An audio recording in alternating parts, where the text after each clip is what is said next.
The hammer rang out across the dry Kansas plain like a gunshot, and Ira Underwood nearly dropped his coffee cup clean off the porch railing.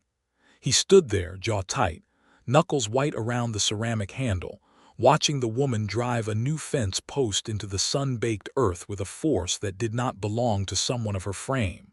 She had not knocked. She had not asked. She had simply appeared at the edge of his property at first light, pulled the rotted post from the ground with her bare hands, and started working as if the land already knew her name. Ira did not move. He could feel the betrayal of his own silence like a hot coal sitting behind his sternum. He should have called out. Should have told her to stop, to leave, to mind her own affairs. His fence was his business. His broken things were his to keep. And the last thing in the world he needed was a woman who looked at his neglected land the way she was looking at it now, like it was something worth saving. But his boots stayed nailed to the floorboards. Mamie Hale did not look up. She worked with the focused intensity of someone who had learned long ago that survival required motion, and that stillness was a luxury the world did not often afford. She had the sleeves of her cotton blouse rolled to the elbow, her dark hair pinned back under a wide-brimmed hat that had seen better years, and she moved through the task with a competence so unself-conscious it made something deep in Ira's chest crack open like old wood. The fence post went in. She checked its alignment with a practiced eye, tamped the earth around its base with her boot heel, then moved to the next section of damaged rail without a single glance toward the porch where he stood watching. That was the worst of it. She was not performing. She was not making a point. She was not forcing him into some social debt he would have to acknowledge. She was just fixing what was broken because it needed to be done, and that quiet selflessness hit Ira Underwood harder than any confrontation ever had.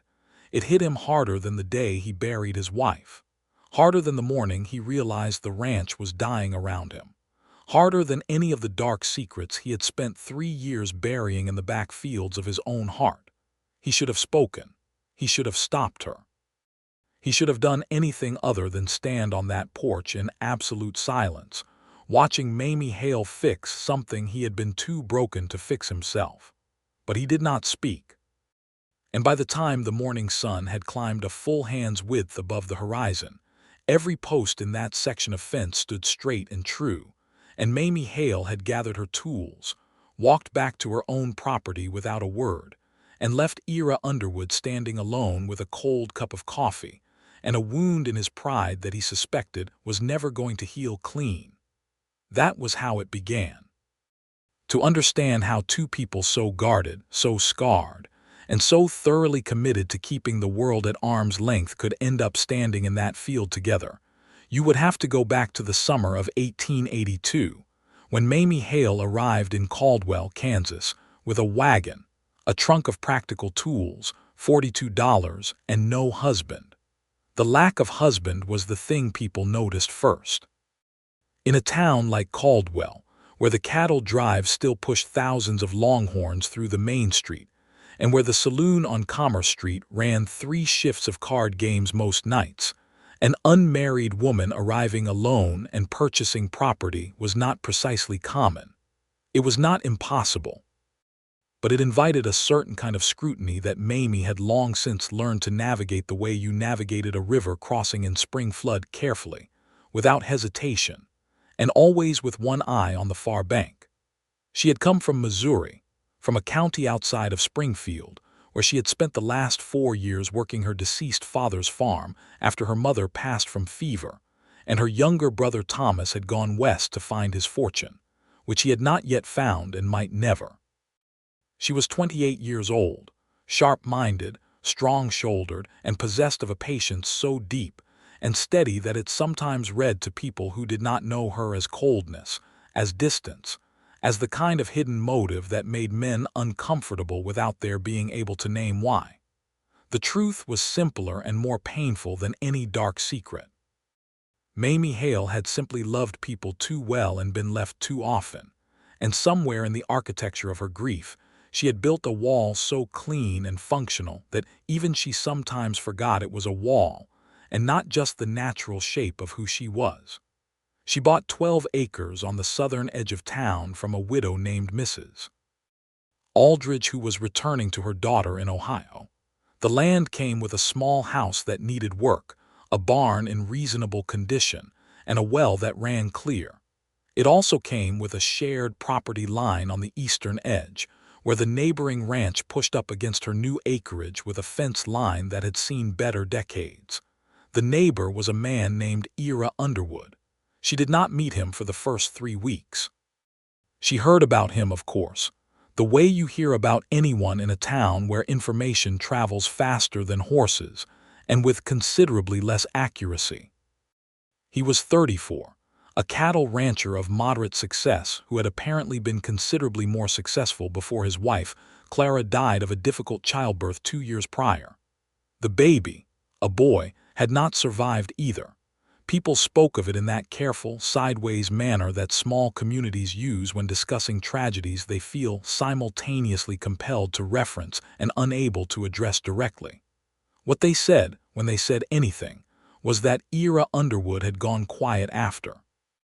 Not mean, not dangerous, not the kind of broken that makes a man a problem for his neighbors, just quiet and still, and increasingly inward in a way that had resulted in his ranch losing about a third of its operational function over the past 2 years, because a man who is quietly surviving does not always find the energy to repair fence posts or hire on the extra hands he needs, or keep the kinds of social obligations that used to bring him business.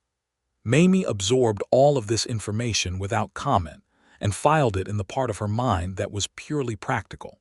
She had a neighbor. The neighbor had known grief.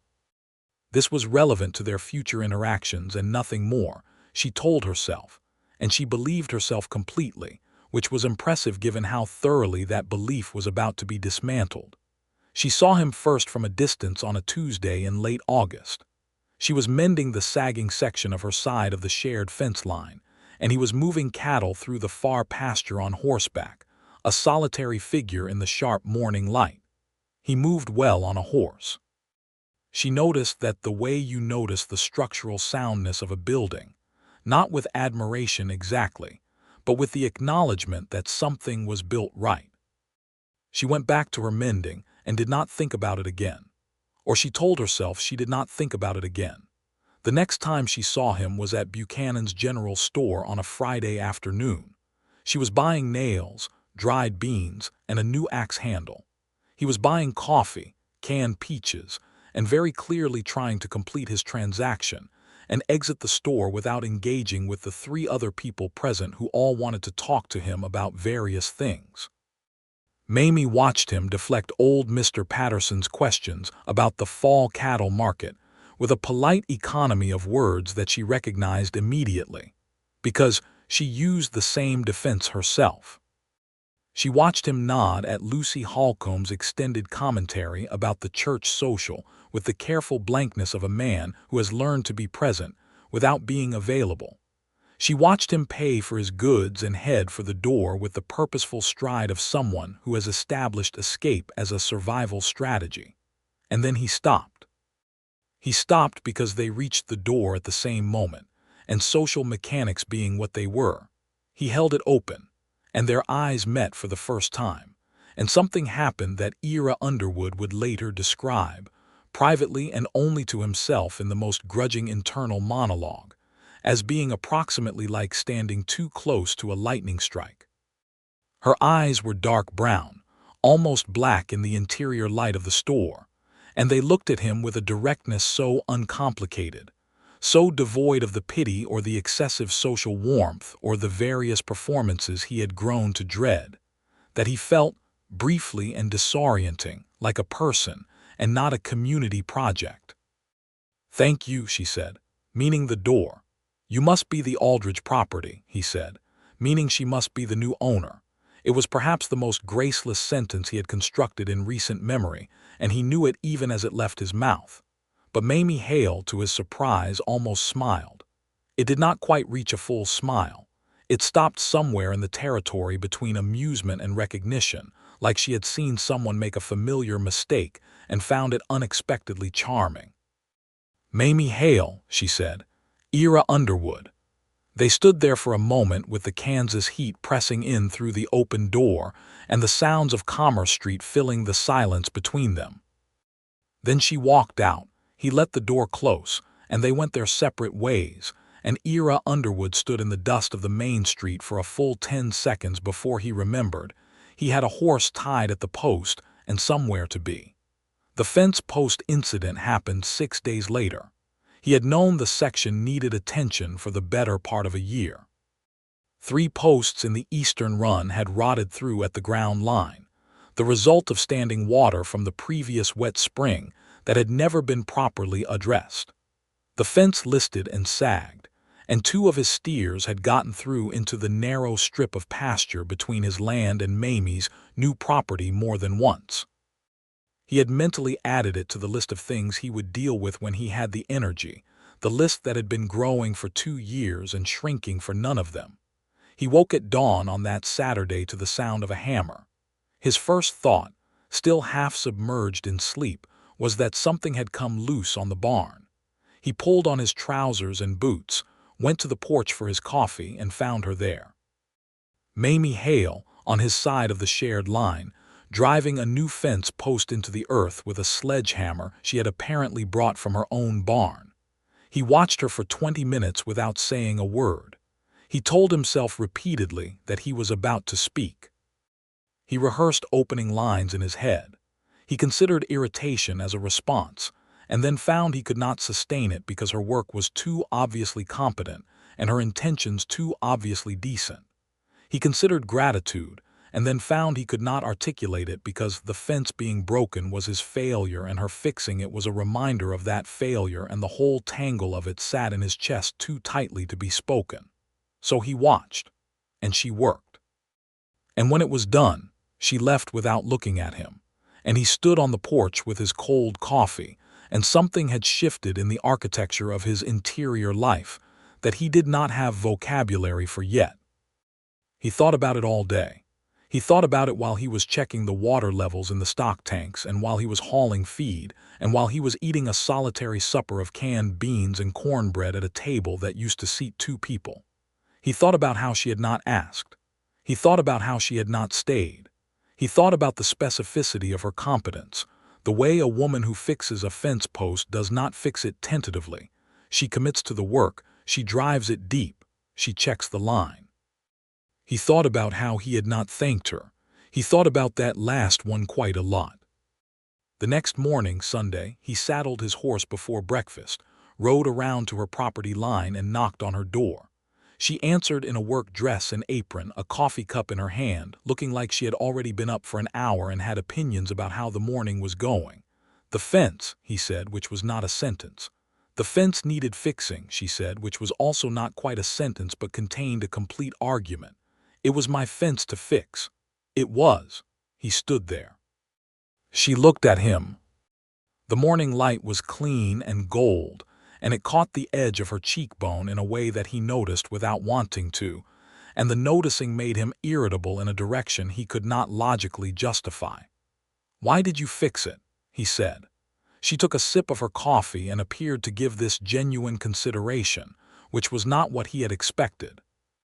He had expected either a dismissal or an explanation, not the particular quality of attention she brought to the question, which felt like she was taking it seriously as a question worth answering honestly.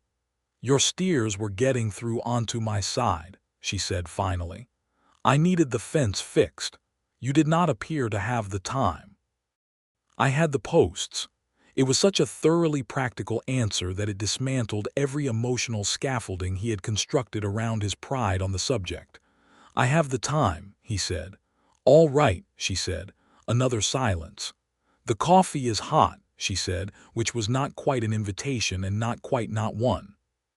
He tied his horse at her porch post and went inside, and they drank coffee at her kitchen table for 40 minutes, and he learned that she had come from Missouri, that she intended to run a small cattle operation of her own, that she could repair most of what needed repairing on the property herself, that she had lost both parents and her only present family was a brother somewhere in the territories. and that she had the particular kind of conversational confidence that belongs to people who have spent enough time alone that they no longer feel the need to fill every silence with noise. He learned also that she made very good coffee. He did not tell her much about himself. She did not press him. He appreciated that more than he could say, which was perhaps why he found himself, 3 days later, repairing the roof of her henhouse without being asked, because he had ridden past and seen the split shingles, and the notion of simply doing what needed doing without explanation or debt had taken root in him in a way he was not yet willing to examine. She came out of the barn while he was halfway through the job, looked up at him on the roof for a moment, and then went back inside without a word. But when he climbed down an hour later, she had left a plate of cornbread and a jar of water on the porch rail, and he ate it sitting on her steps and felt something he had not felt in so long that he had to sit with it quietly for a moment before he could identify it. Comfortable. He felt comfortable. It was disorienting enough that he rode home faster than was strictly necessary. What followed over the next several weeks was the most careful dance that two extremely guarded people have ever performed without either of them being willing to admit they were dancing. There were practical exchanges. He helped her rig the windmill that was failing to catch proper wind. She sent over bread when she was baking. He brought her 3 cedar fence posts when he noticed she had run out. She mended a split leather strap on his harness that he had left on the porch rail with studied casualness. None of these things were spoken of as favors. They were simply done. They existed in the space between them with the same quiet utility as her fixed fence posts, and they accumulated, slowly, into something that bore a suspicious resemblance to a relationship. They talked. Not every day, but often enough that Ira began to notice, with a combination of alarm and resignation, that he was looking forward to it. She had a mind that worked fast and moved in directions he did not always anticipate, and arguing with her about the merits of various cattle feeding practices, or the management of a difficult well, or the relative reliability of the Kansas and Pacific Railroad, was the most engaged he had been in conversation since he could remember. She read. She had 3 crates of books in her back room that she worked through methodically, and she had opinions about what she read, strong ones, delivered with the same directness she brought to everything. He liked her. He did not want to like her. He understood exactly what liking her meant, and he was not ready for what it meant, and the gap between what he felt and what he was willing to allow himself to feel was where most of his interior torment lived. The hidden dimension of his reluctance was not simple grief, though grief was real and present and shaped like Clara's face in the morning, and like the small, untouched cradle in the back room he had never been able to move.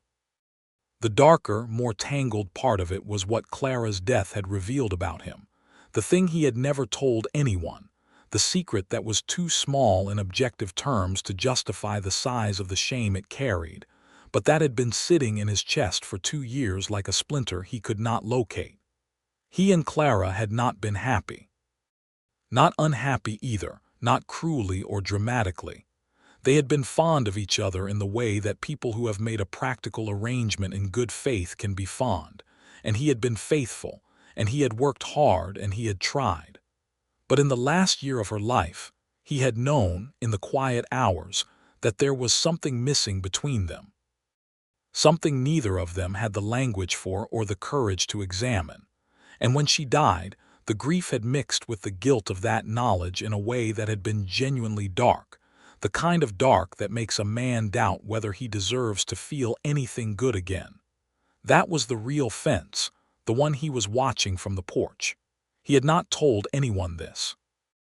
Not Doc Sayers, not the minister, not old Patterson who had known him since boyhood and who occasionally tried to have the kind of conversation that required whiskey and dimmed lanterns.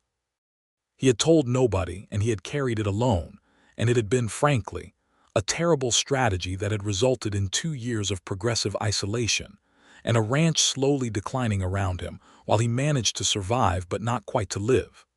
Mamie Hale, working on his fence at dawn without asking, had broken something loose in him that he did not know how to put back. September came in hot and stayed hot, and the cattle drives through Caldwell pushed the town into its seasonal noise and energy. There was money in the air during drive season, and there was also trouble, the kind that came with trail hands who had been on the road for 3 months and had wages burning holes in their pockets. The town marshal, a steady man named Calloway, kept order on the main street with practiced efficiency, but the edges of town were looser, and Mamie's property sat at the edge of town. The first time the problem presented itself, it was a group of 3 trail hands who had missed the drive and were doing odd jobs and too much drinking while they figured out their next move. They came to her property on a Wednesday morning when they had heard a woman was running the place alone, and they knocked on her door with the kind of confidence that comes from believing themselves entitled to make their own terms. Ira was returning from the feed store when he saw their horses tied at her gate. He did not know what was happening, but something in the way the horses were tied too casual, too settled made him angle his own horse toward her porch instead of continuing home. He arrived to find Mamie standing in her doorway with a shotgun he had not previously known she owned, and the 3 men on her steps in various positions of renegotiation. "I will say it the same amount of times and no more," she was saying, in a voice so devoid of fear or agitation that it was more frightening than shouting. "This is my property and you are not on it with my permission. You have until I finish this sentence to begin walking." 2 of them went. The third one, a younger man with more bravado than sense, tried something stupid and found himself sitting in the dirt with a bleeding mouth courtesy of the shotgun stock and Mamie Hale's decisive geometry before Ira had even dismounted. He climbed down anyway and walked to the porch and looked at her. She looked back at him. She was not shaking. She was not pale. She was mildly annoyed in the way that someone is annoyed when an inconvenience interrupts their morning. "Were you going to need assistance?" He said. "I didn't," she said. "No," he agreed. The man in the dirt collected himself and his scattered dignity and walked away fast, and Mamie went inside and came back with 2 cups of coffee, and they sat on her steps in the clean autumn morning, and Ira understood, with a clarity that he found simultaneously relieving and terrifying, that he was in significant trouble as far as his heart was concerned. He did not say any of this. He drank his coffee. She told him about a book she was reading about the management of dry land farming. He listened and contributed more than he had planned to on the subject of soil drainage, and by the time he rode home, his chest hurt in a way that was nothing at all like grief and everything like the terrible, inconvenient beginning of something. What broke the careful equilibrium between them was a letter. It arrived for Mamie at the end of September, handed over at Buchanan's store with the casualness of things that are about to change everything. A letter from her brother Thomas, written from a place called Tucson in the Arizona Territory. Thomas had found work. Thomas was doing reasonably well. Thomas was also writing because he had heard of a man in Caldwell, a man named Vickers, who had apparently been asking questions about Mamie's property and whether she intended to stay. The name Vickers meant nothing to Mamie until she went to the land office to clarify the deed on her property and found that there had been a challenge filed. A man named Dale Vickers was asserting a prior claim on the Aldridge parcel based on a sales agreement he said predated Mrs. Aldridge's sale to Mamie. The land agent, a nervous thin man named Pryor, explained this with the particular distress of someone caught between the weight of the law and the weight of Dale Vickers, who was, it turned out, not a person to be caught between things carelessly. Dale Vickers was a land consolidator. The word they used in Caldwell was speculator, but the more accurate word was predator. He had been working the counties south of Wichita for 3 years, acquiring parcels through various methods whose legality ranged from solid to highly questionable, and his name appeared in the records of no fewer than 11 property disputes in the region. He had money, he had a lawyer in Wichita, and he had the particular brand of patient malice that comes from years of success at removing people from their land. Mamie stood in the land office and read the challenge document twice, very carefully, then folded it and put it in her pocket and walked to the general store to buy nails and dried beans and the axe handle she had been meaning to replace. She completed her purchases. She loaded her wagon. She drove home. She unharnessed the horse, fed the chickens, checked the water level in the stock tank, and then sat at her kitchen table and let herself feel the full weight of the fear she had been holding back since Pryor's office. The fear was not about the legal fight exactly. She was confident in her deed, confident in Mrs. Aldridge's clean title, confident that the challenge was manufactured. What she was afraid of was something more fundamental, the pattern she knew too well from her father's time in Missouri, where the right papers and the right connections had their own kind of gravity that sometimes pulled the truth sideways regardless of its direction. She was afraid of being forced to leave. Afraid of losing the one thing she had built for herself, alone, with her own $42 in her own hands and her own stubborn determination to stop drifting and put herself somewhere. She did not tell Ira that night or the next day. But on the day she went to see the town attorney, a competent woman named Mrs. Ella Marsh, who had been running a law office in Caldwell since her husband's death in 1878. She passed Ira's south field on the way home, and his gate was open, which it shouldn't have been, and two of his steers were drifting toward the road, which would mean a problem with the afternoon cattle drive traffic.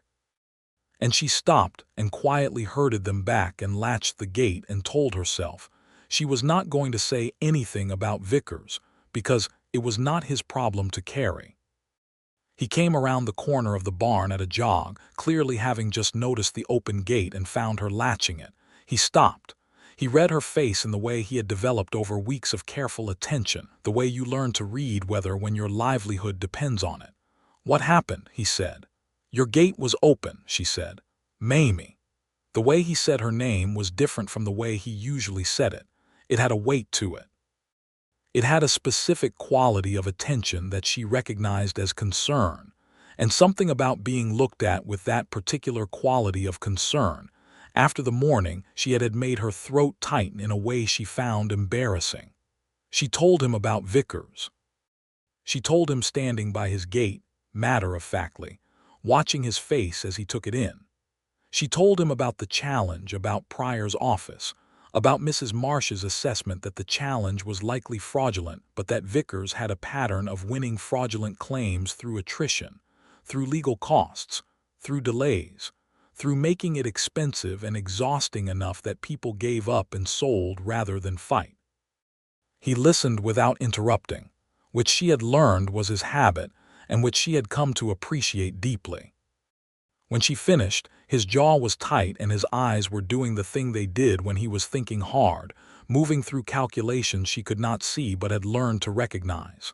"What does Marsh recommend?" he said. "She says fight it. She says the deed is clean. She says it will take 6 months and cost money I have but cannot afford to spend."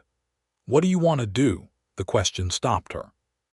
Not because it was complicated, but because it was the right question, and she had spent the last 2 days being offered everyone else's opinions about what she should do without being asked what she wanted.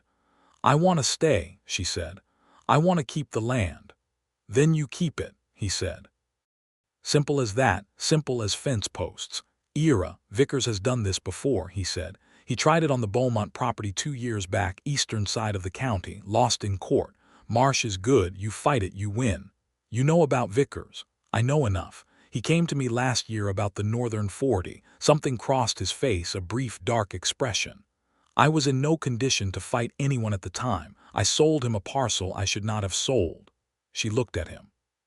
He looked at her. "I will not let that happen to you," he said. He said it quietly, with the particular tone of a decision that has already been made rather than a promise being offered for approval. And Mamie felt something shift in her chest that was warm and specific and terrifying. "You cannot stop a land claim," she said, but without her usual conviction. "No," he said, "but Marsh can, and I know 2 men on the county commission who knew Vickers's methods before I did, and I have a letter from the Beaumont case that their lawyer might find useful." I've been meaning to do something with it for a while. Why didn't you? I didn't have a reason to move it along, he said, and then quieter, I do now. The air between them shifted. It did not exactly crackle. It was more like the quality of light in the last minute before a storm, when everything goes very still and very bright, and you understand, without being able to say how, that something is about to change. Mamie said nothing. She straightened, picked up the hat she had set on the gate post, and put it back on her head with the deliberate composure of a woman who has been keeping herself very together and intends to continue. "Thank you," she said, and meant it in all the layers it had. He nodded. She went home.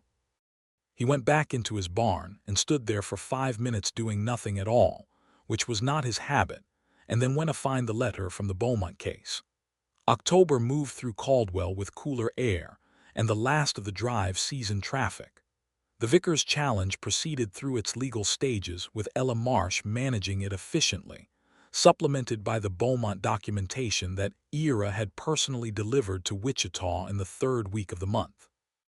Mamie received a letter from Vickers's lawyer that was designed to be intimidating and achieved the opposite effect, because the quality of its threatening language told her exactly how weak their actual position was. She worked her land. She expanded her small cattle herd by 6 with a careful purchase at fair market. She replanted the kitchen garden for winter crops. She discovered that the east wall of her house had a drainage issue she had not noticed in the summer, and spent 3 days regrading the earth along that foundation, with a seriousness of purpose that resulted in her being thoroughly mud-covered when Ira rode past on Friday afternoon and found her in a trench with a shovel. He stopped. He looked at her. A long moment passed. "You're in a trench," he observed. "That is accurate," she said. "Is there a reason you are in a trench?"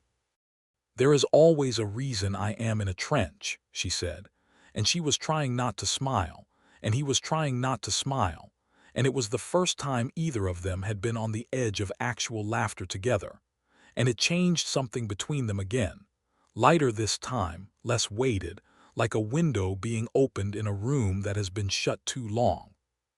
He climbed down from his horse and helped her regrade the east wall, and they talked the whole time, easily, moving between topics with the loose fluency of people who have been talking long enough that the usual fences are down. He told her about his father's ranch in eastern Kansas, about growing up with 2 brothers and a sister on 36 acres that felt enormous when he was small and ordinary once he understood scale.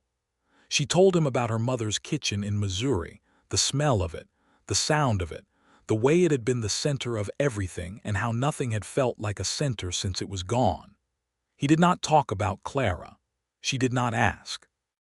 But something in the space around the conversation acknowledged it, the way rooms acknowledge the furniture that used to be in them. When the wall was regraded and the sun was going down, they washed up at her pump and she made supper without making an occasion of it, just 2 plates of beans and corn and salted beef at the kitchen table, and it was the first time he had sat at a kitchen table that had someone else at it in 2 years, and he did not realize until he was riding home in the cold blue dusk how entirely natural it had felt. He slept better that night than he had in 2 years. He did not examine this. He was not ready to examine it, but something in him had begun, quietly and without asking his permission, to come back to life, and the feeling was terrifying and magnificent in approximately equal measure. November brought the first cold, the kind that in Kansas comes in fast and does not leave. Mamie's windmill froze up in the 2nd week, and she was dealing with it when she found the second problem. A section of her house's north-facing wall had a gap in the chinking that she hadn't caught in the summer, and the cold that was moving through it was not theoretical. She made a mental note and added it to the list and kept working. What she had not planned for was the fever. It came on a Thursday, fast and without much warning, the kind of fever that seems like a passing chill in the morning and a genuine emergency by nightfall. She pushed through the morning's chores on determination and then sat down at her kitchen table at noon and realized she could not get up. She was found by Ira.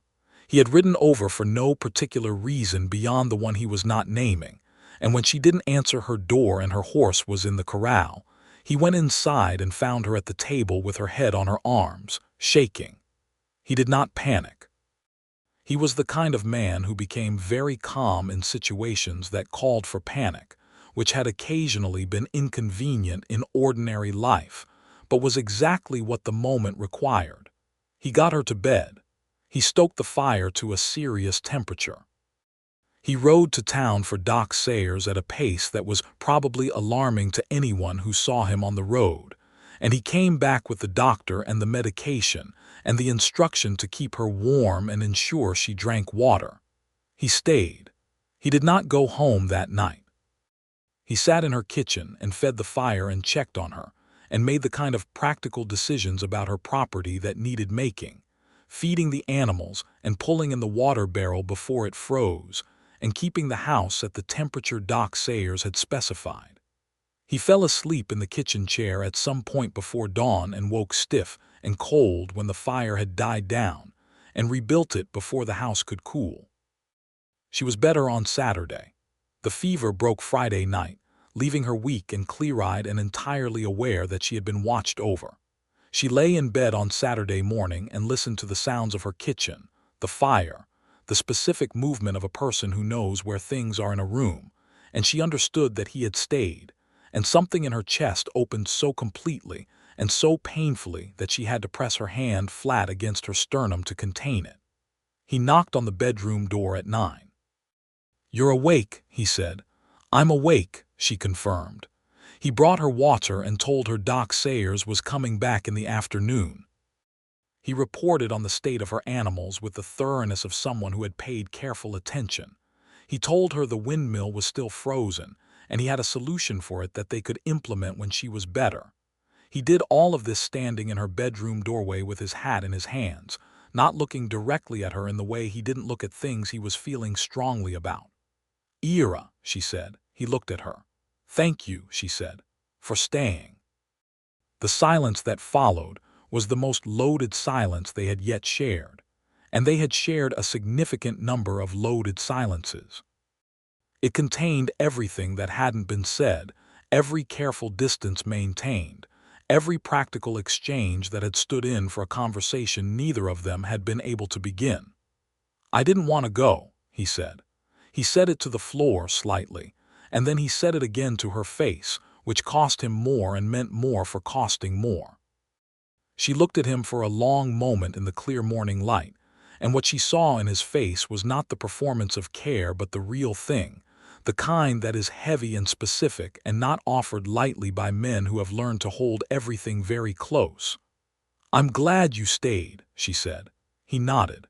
He went back to the kitchen. She lay back on the pillow and looked at the ceiling and felt the extraordinary, terrifying weight of the specific happiness she was in danger of, and decided with the decisive practicality that defined her that she was going to let it happen. She did not know what he had decided, but she had a strong suspicion. She was right. The conversation happened, as many of the significant conversations between them happened, sideways and practically, at an oblique angle to its own center.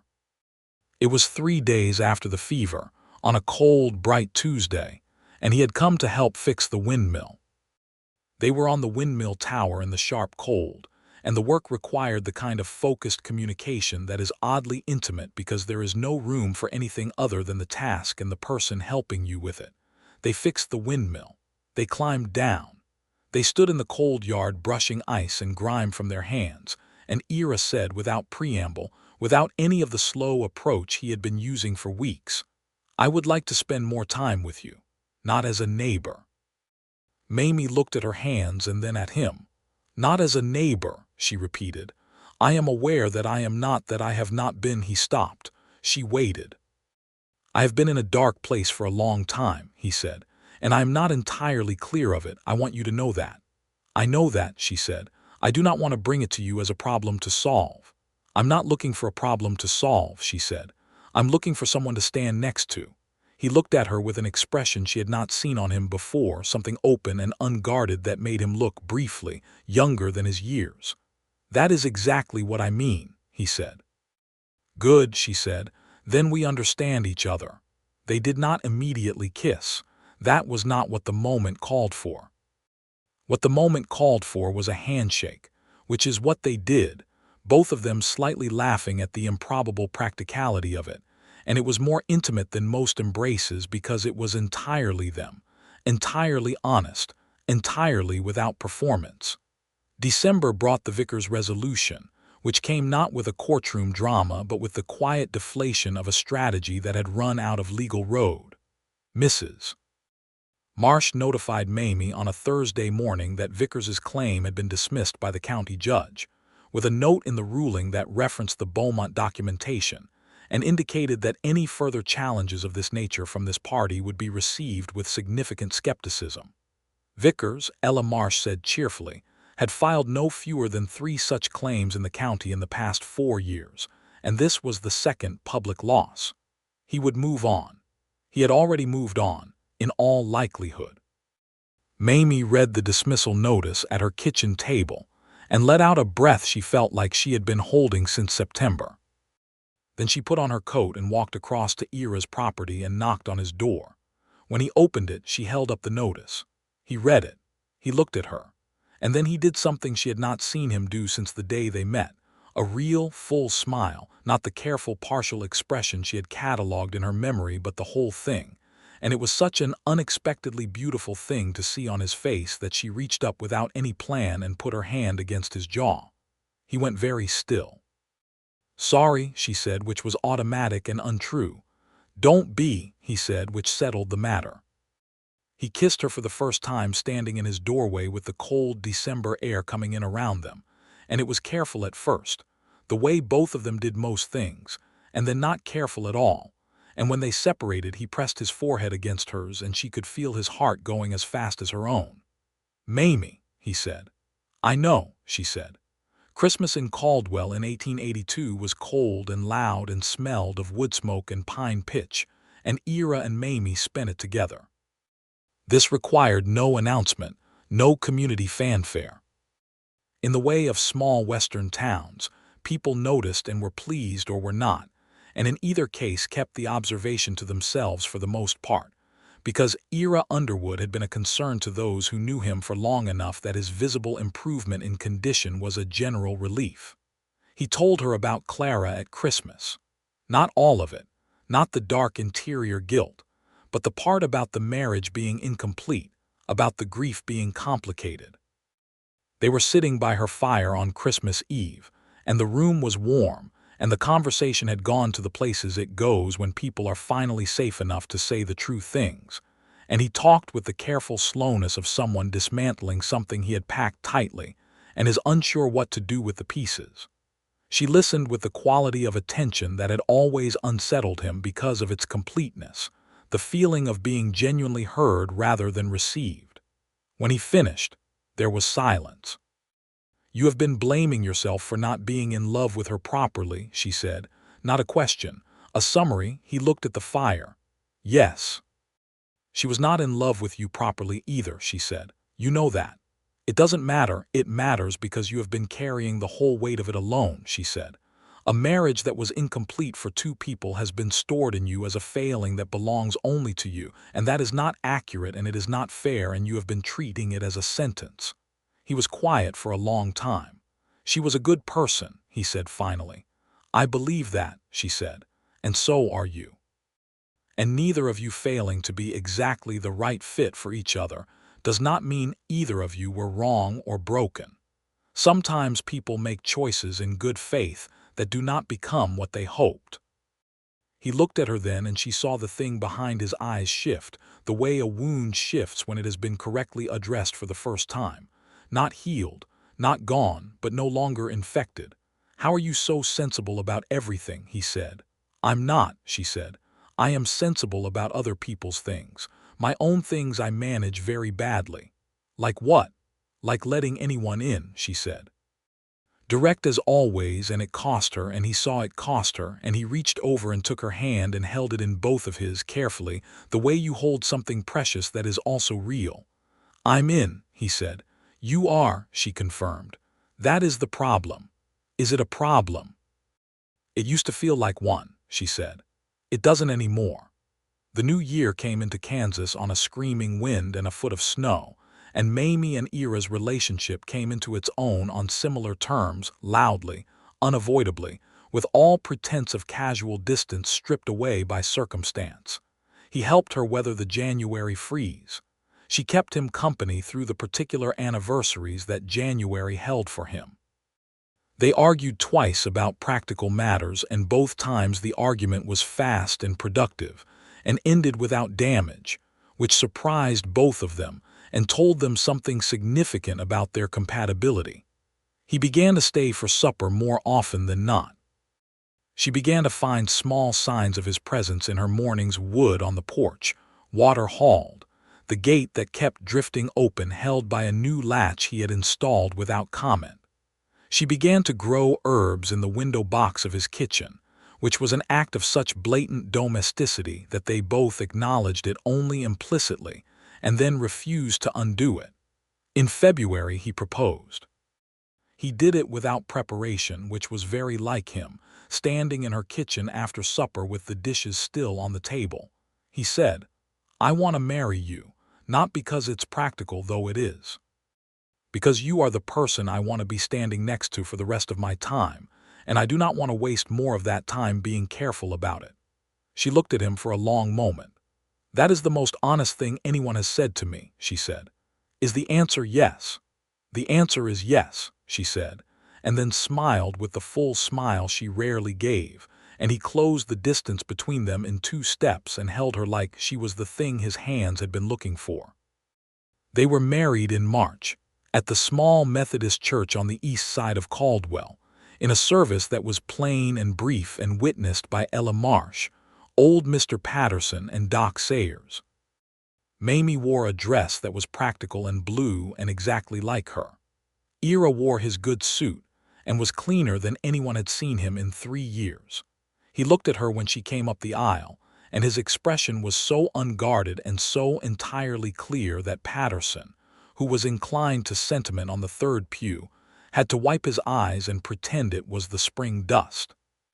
The night after their wedding, when they were alone in the house that was now theirs together, they had agreed to Mamie's house, which was smaller but better positioned and better maintained. Ira finally told her the last piece of what he had been carrying: the guilt.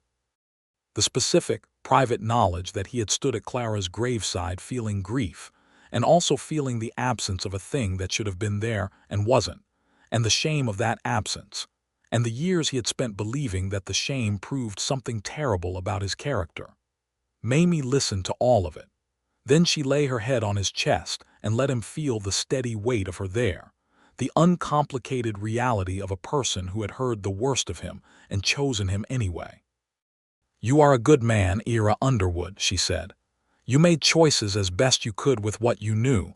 You grieve honestly. You love carefully and deeply. Whatever was missing in your marriage to Clara is not evidence of a fatal flaw. It is evidence that you are human and imperfect and real, and I would rather have real than a performance of something cleaner." He held her tighter and did not speak because he could not, and she understood that too, and they lay in the dark and listened to the Kansas wind, and the silence between them was the good kind, the kind that only exists between people who do not need to fill it.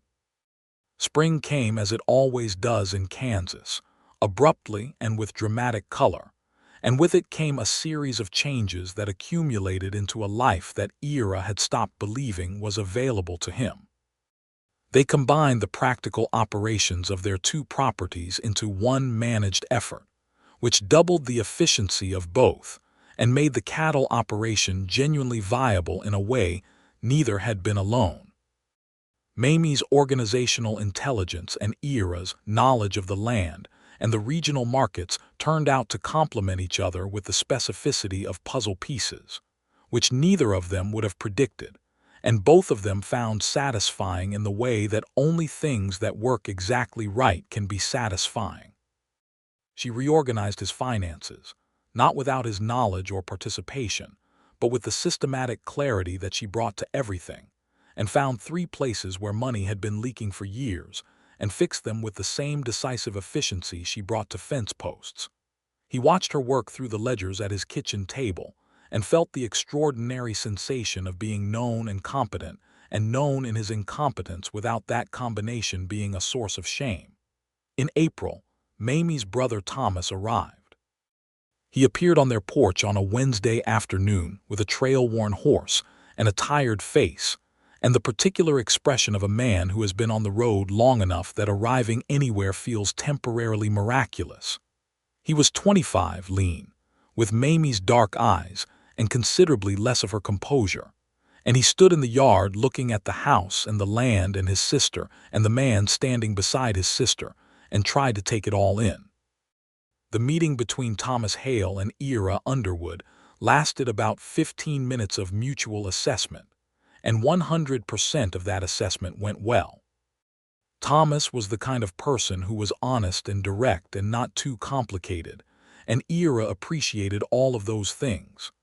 Thomas could see that his sister was well, not just adequately managed but actually, specifically well, in the way she had not been in the years after their parents died, and he was perceptive enough to understand where that came from.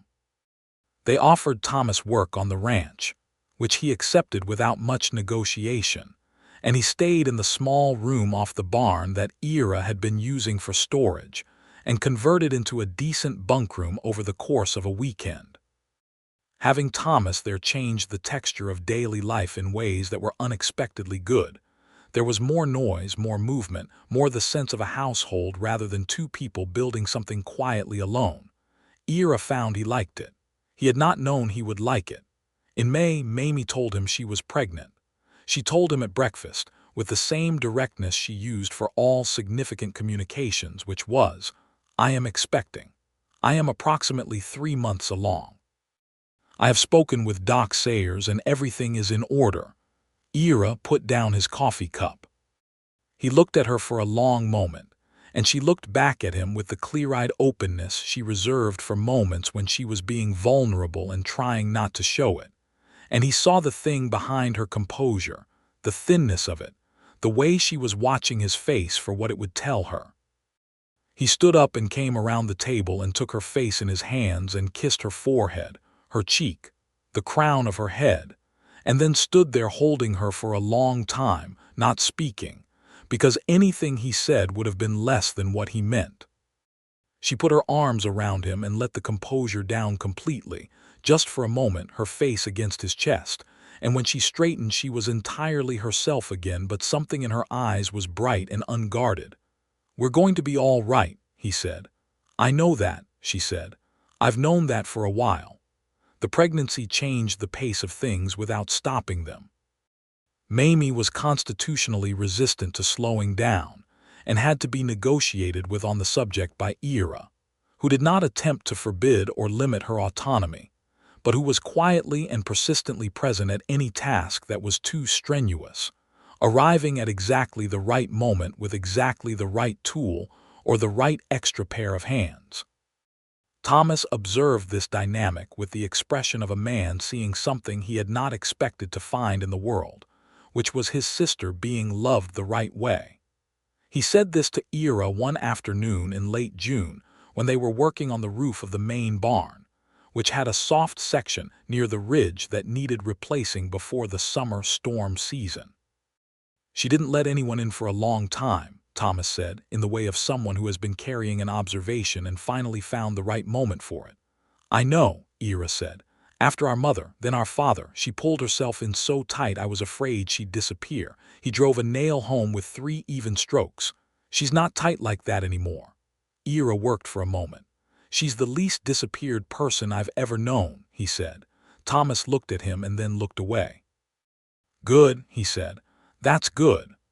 The summer moved through its long, bright days with the particular richness of a life being actually lived. They added 2 hands to the cattle operation, young men recommended by the marshal who proved steady and capable. The herd was in good condition. The books balanced. The well ran clear.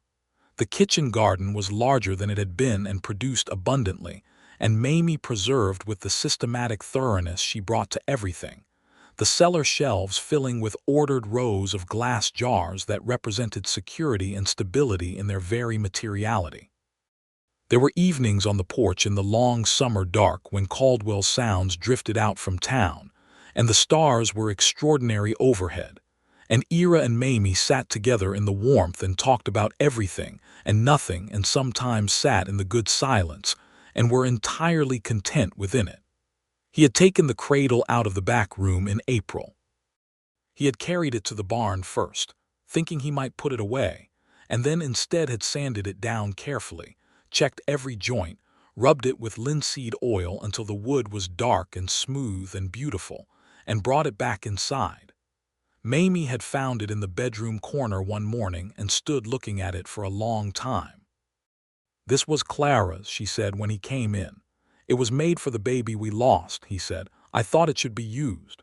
She went to him and put her hand against his face, the same gesture as the first time, and this time he did not go still with surprise.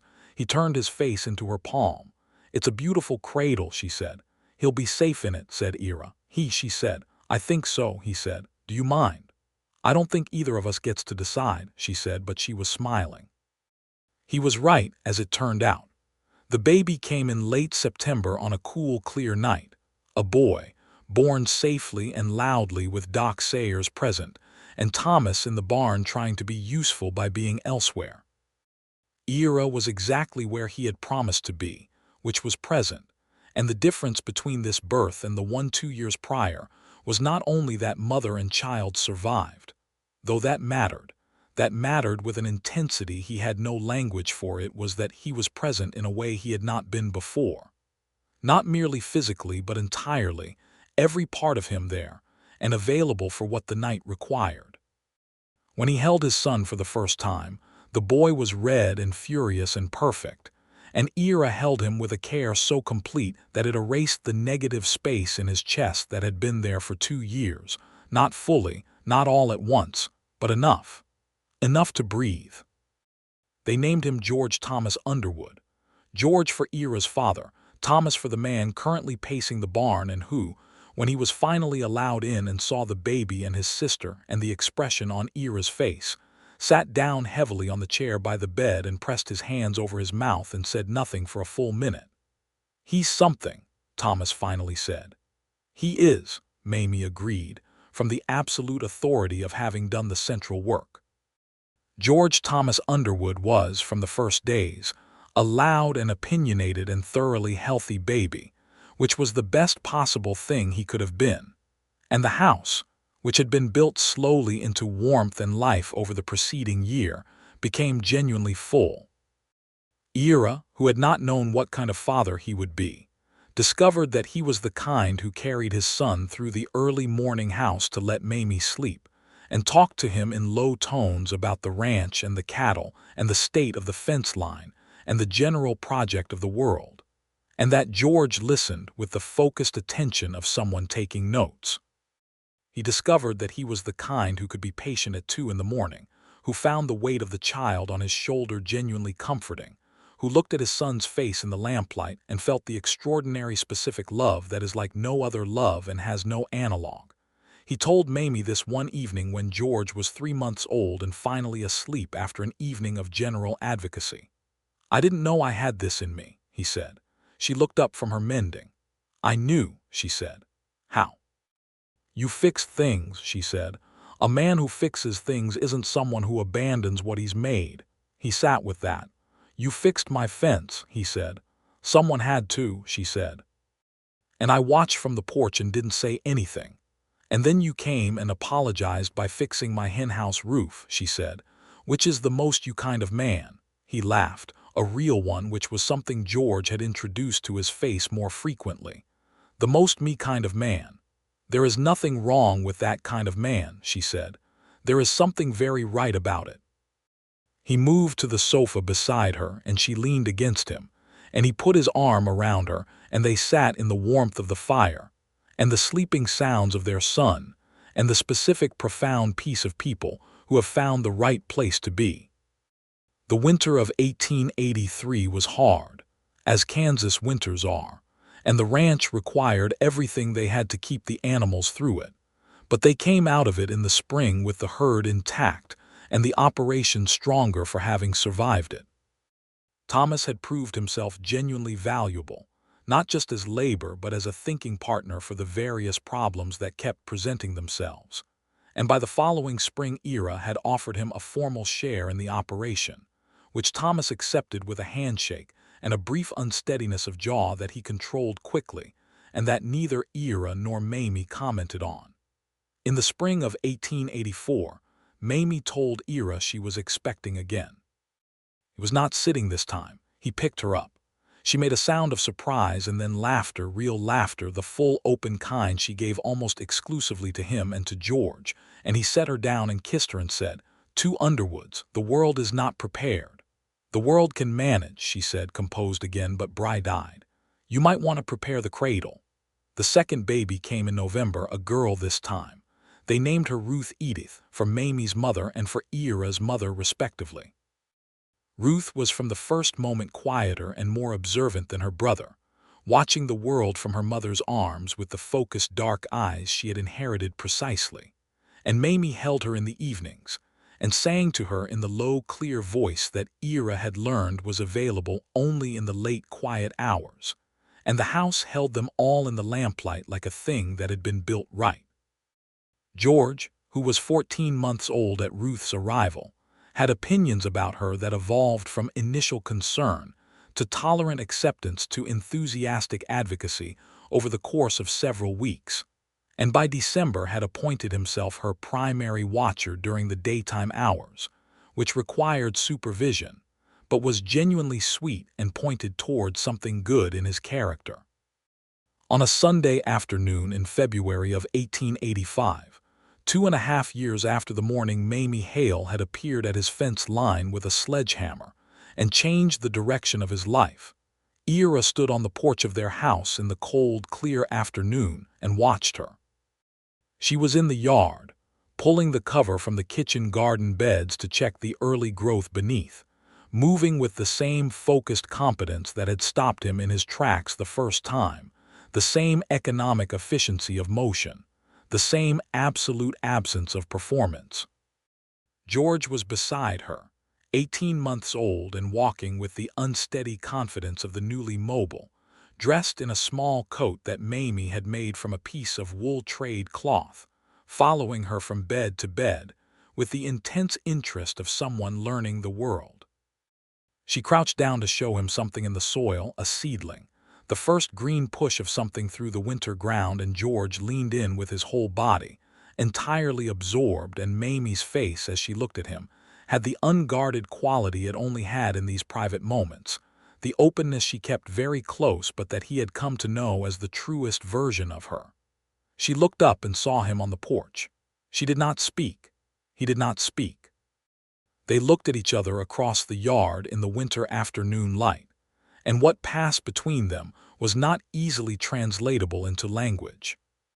It was the accumulated weight of 2 years together, the fixed fence posts and the cold coffee and the fever and the vicar's dismissal and the Christmas fire, and the cradle sanded smooth, and the mornings and the arguments and the long evenings and the sleeping children, and all the ways two careful, guarded people had, against considerable odds, found their way to each other and stayed.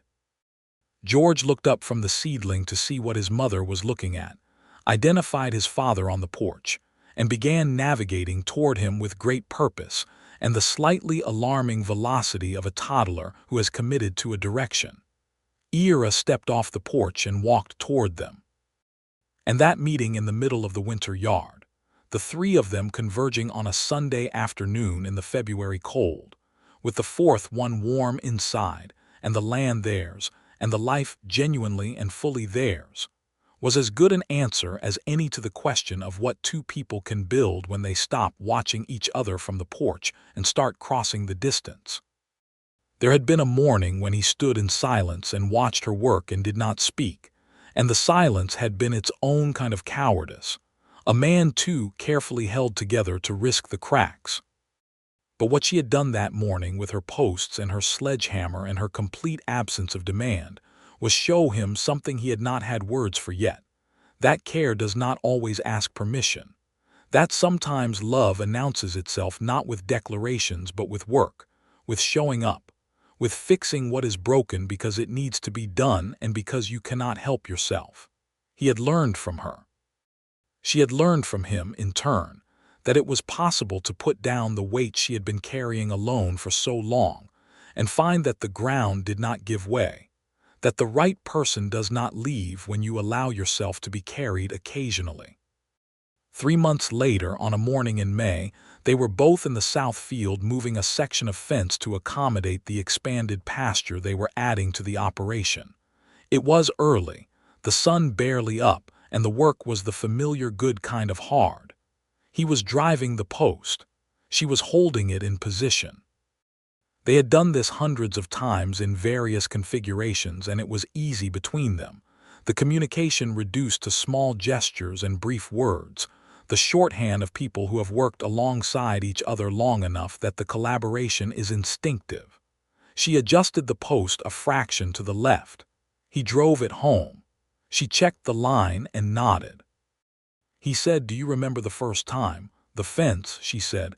"You drove every post in that section yourself," he said, "and I stood on the porch and didn't say a word." "I remember," she said. "I was in a terrible state," he said. "I know," she said. "That is partly why I did it." He looked at her. "You fixed my fence to take care of me," he said. "I fixed your fence because your steers kept getting into my pasture," she said, with the straightness she always used when she was hiding something tender. "Mamie," she relented. "And because you were a man standing on his porch watching his land fall apart around him, and that was not nothing to see." She handed him the next post to align. "Because sometimes you do what needs doing and see what comes from it." He took the post and set it in the ground and looked at what had come from it, and what had come from it was their children and the house behind them and the land stretching away in the spring morning and 20 years of life ahead that he was no longer afraid of. "Thank you," he said, "for the fence, for everything else, for all of it." She handed him the sledgehammer. "Drive the post, Ira," she said. He drove it. She checked the line. It was true. The Kansas morning opened up around them, bright and enormous and ordinary in all the ways that matter, and they moved to the next section together, and the fence went in, and the day went on, and the life they had built out of two broken halves and one unforgettable morning held itself together against the sky like something built to last. Ruth learned to walk in June, slightly ahead of the schedule Doc Sayers suggested was typical, and navigated the kitchen floor with the composed determination she had been demonstrating from birth, getting where she intended to go without fuss and without assistance.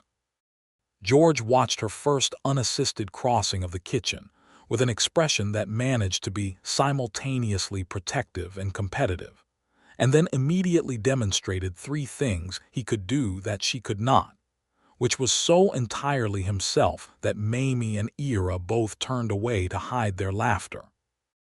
In the long summer evenings that followed, with both children navigating the yard under the combined supervision of the adults, and the ranch running with the efficiency it had grown into over 3 years of careful management, Ira sometimes found himself stopped by the simple enormity of the fact of his life.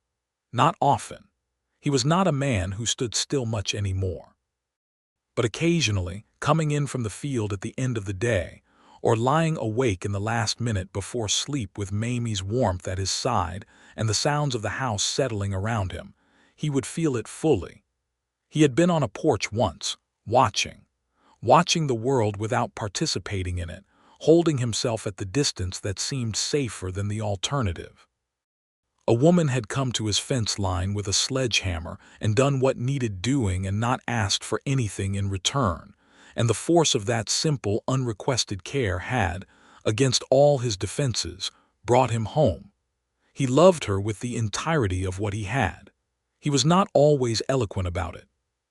He was not always demonstrative in the way that easy men are demonstrative.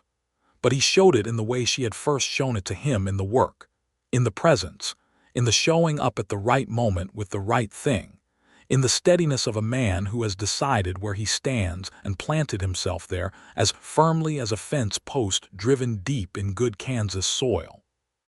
And she, who had built her walls so carefully, and maintained them so well and been so thoroughly practiced in the management of her own solitude, had found in him the thing she had not known she was looking for. Someone who was quiet in the same ways she was quiet, who did not need her to perform, who fixed things rather than leaving them, who had his own darkness and had faced it rather than turning it on her, who stood beside her and not in front of her and not behind her but exactly level, exactly present, exactly right. They did not use the word perfect. They were not perfect. They argued about the water rights negotiation with the mayor's property to the north, and they argued about how to handle a problem with one of the hands who had been taking small liberties with the supply stores, and they disagreed about the frequency with which Thomas could be relied upon to show up for Sunday dinner.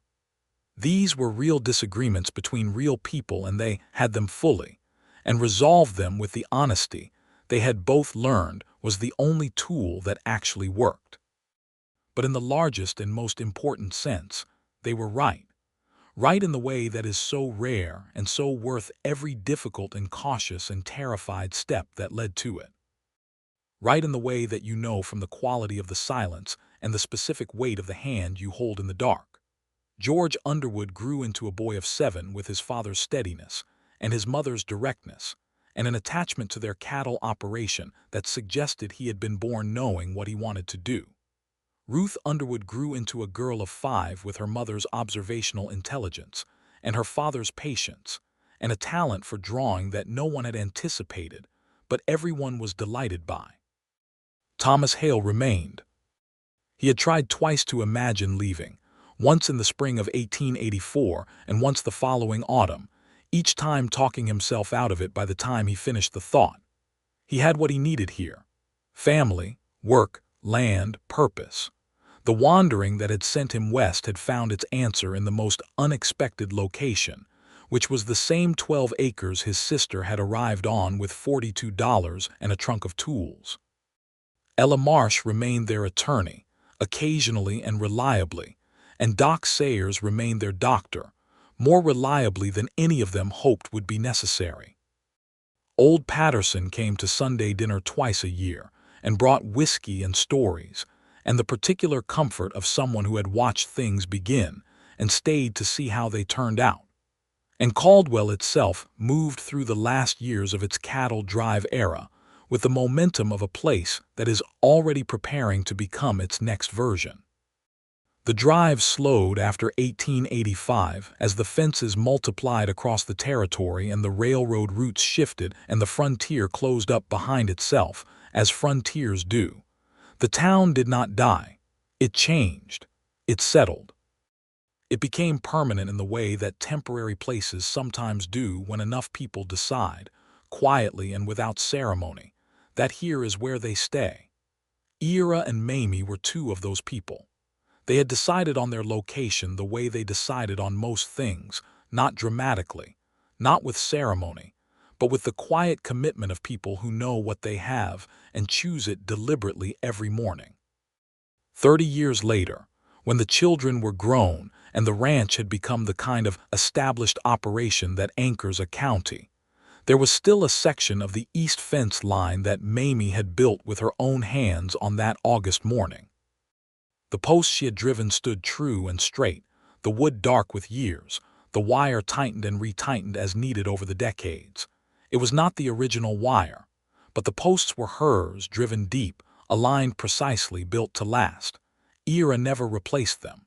He repaired around them, maintained them, but the original posts stayed because there was something important about leaving the thing that had started everything exactly where it had been put. Mamie knew this. She had noticed years ago and never mentioned it, and he had never explained it, because some things between 2 people do not require explanation.